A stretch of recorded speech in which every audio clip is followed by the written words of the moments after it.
আপনি পড়ে গেছেন, হয়তো দেখেছে দুই একজন লোক। সফলতা পেতে গেলে আপনাকে কঠোর পরিশ্রম করতে হবে, আর যখনই আপনি কঠোর পরিশ্রম করতে জানবেন অবশ্যই সফলতা আপনাকে ধরা দিতেই হবে। হোক সেটা দেশে এবং বিদেশে, যে কোনো প্রান্তে। আপনার কর্ম না থাকলে আপনাকে কেউ দাম দেবে না। ঠিক তেমনি পকেটে টাকা থাকলে আপনি সংসারে সুন্দর একটা ছেলে বাপ মার কাছে, পকেটে টাকা থাকলে বউয়ের কাছে আপনি সুন্দর একটা স্বামী, পকেটে টাকা থাকলে শ্বশুর বাড়িতে আপনি ভালো একটা জামা।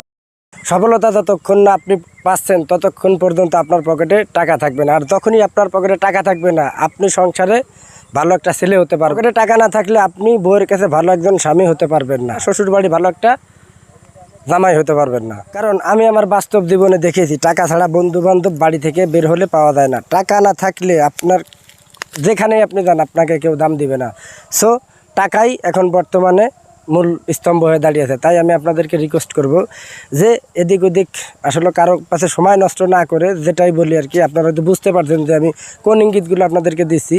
তো এগুলোর দিকে ফোকাস না দিয়ে নিজের প্রায়োরিটি, আপনি আপনার প্রতিভা দেখান। আপনার মধ্যে অনেক প্রতিভা আছে যেটা আপনি জানেন না।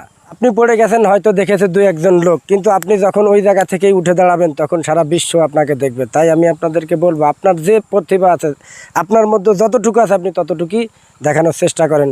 তো সেখান থেকে আপনার সফলতা ইনশাল্লাহ উঠে আসবেই।